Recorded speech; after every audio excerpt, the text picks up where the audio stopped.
I want to use the definition of derivative to take the derivative of several simple functions. Let's begin with this one, f of x equals the square root of x.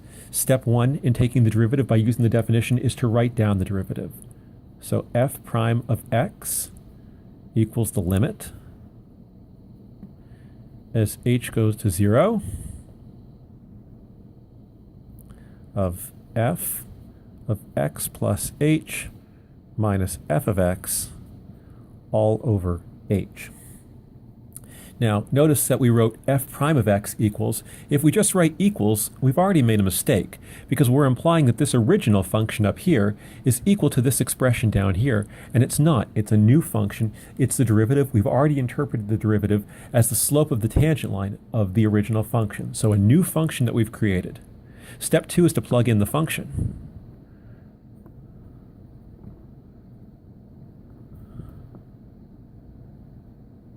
So there's the h on the bottom.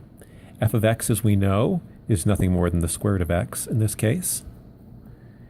F of x plus h. We might wonder what f of x plus h is, and we might try to say that f of x plus h equals the square root of x plus h, like that, but that would be wrong. F of x, of course, is the square root of x. F of box would be the square root of box. F of x plus h is the square root of x plus h, like that. The plus h goes right next to the x, since it's right next to the x inside the definition of f. So we have the square root of x plus h. Now we have a limit that looks familiar. We'd like to evaluate this limit. If we just go ahead and try to plug h equals 0 in right now, you'll notice that we get square root of x minus square root of x, 0 on the top, and of course 0 on the bottom. But we already know a trick for evaluating a limit like this, where in the numerator we have the difference of two radicals. What we're going to do is multiply by 1 in the form of something divided by itself. And that something is going to be these same two radicals,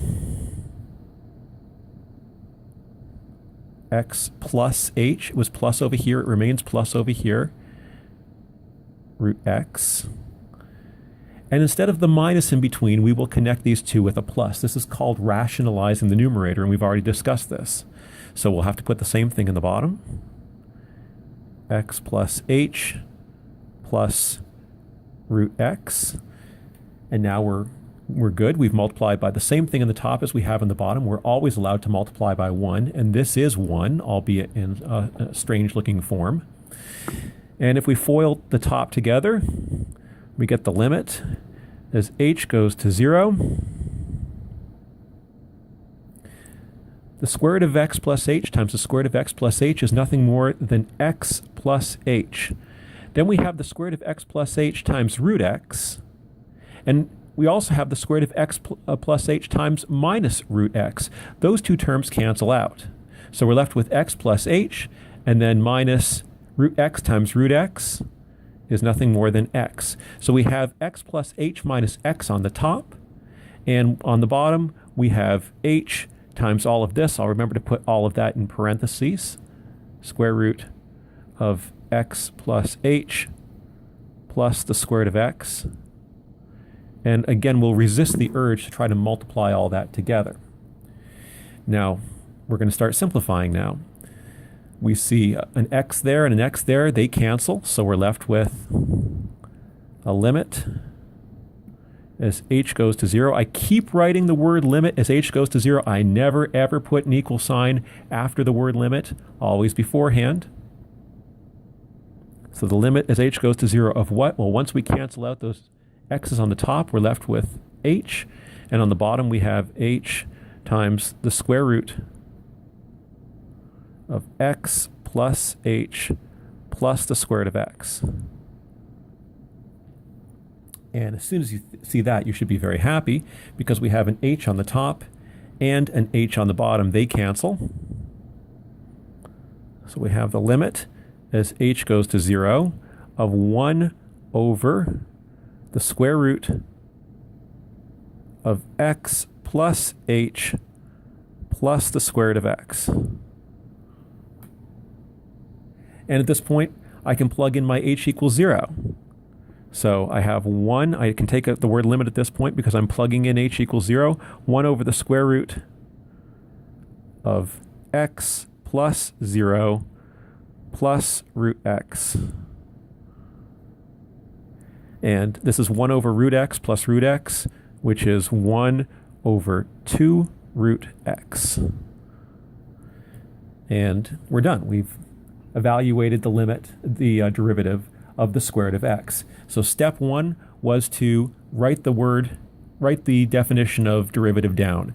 Step 2 was to plug in the function. We did that right here. Then all the rest of these steps were algebra in order to cancel that h on the bottom, which was causing us trouble up here because it was going to 0. And step 4 is to actually evaluate the limit by plugging in h equals 0. And we did that down here. Now, if we were going to grade something like this, perhaps we'd give 3 points or so for the definition, then another point or 2 for plugging the function in correctly, another few points for doing the algebra, another point at the bottom. So this question might be worth something like 1, 2, 3, 4, 5, 6, 7, maybe 8 or 9, who knows. But you definitely want to get the definition correct. You definitely want to plug in correctly. Remember that the h goes right next to the x, not sitting outside the function. And after that, that's where the question differs from problem to problem based on what the actual function is. And then go ahead and plug in. Let's take a look at this other function over here.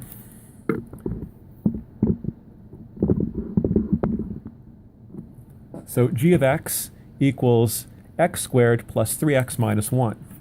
So let's just follow what we've done over here as a template. Step 1 will be plug in the function, or write down the definition rather. So g prime of x equals the limit as h goes to 0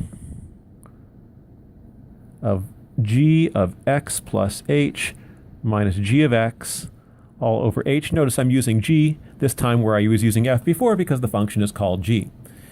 Step 2, let's go ahead and plug in the function. I'm going to leave myself a lot of room this time. Limit as h goes to 0. So here's my h on the bottom, minus g of x.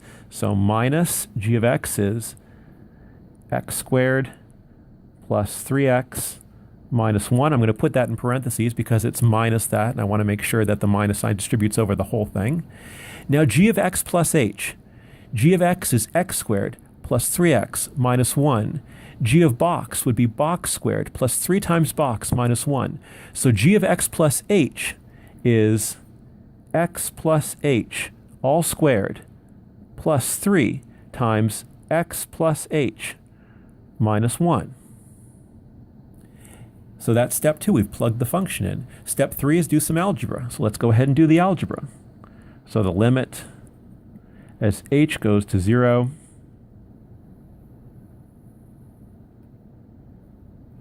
let's go ahead and multiply x plus h squared.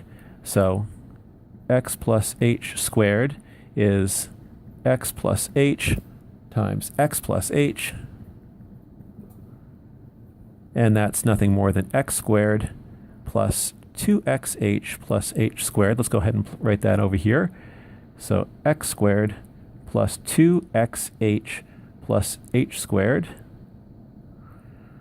plus 3x plus 3h minus 1 minus x squared minus 3x. Minus times minus is plus 1. We could do a lot of cancellation at this step. This 1 cancels with that 1. This x squared cancels with that x squared. This minus 3x cancels with this plus 3x, and we're left with a much cleaner expression. Limit as h goes to 0. So we have a 2xh still, an h squared, a 3h, and I guess that's it. So we can make this line a little bit shorter. And notice that every term in this expression on the top has an h in it. I'm going to factor that out. The limit as h goes to 0. Factor an h out. So that leaves me with a 2x from this term. It leaves me with an h from this term. And it leaves me with a 3 from this term, all over h. I can cancel this h with that h. So I have the limit as h goes to 0 of 2x plus h plus 3. Now I can set my h equal to 0. I can drop the word limit, and I'm going to drop the word limit. So I have 2x plus 0 plus 3. In other words, 2x plus 3. And you can see that we've done the steps in exactly the same order on the same side at the same time. Step 1, plug in the definition. Step 2, you actually plug in the function. Step 3, and this changed from problem to problem because the function we were given was different, do the algebra. And finally, plug in h equals 0, compute your limit, and you're done.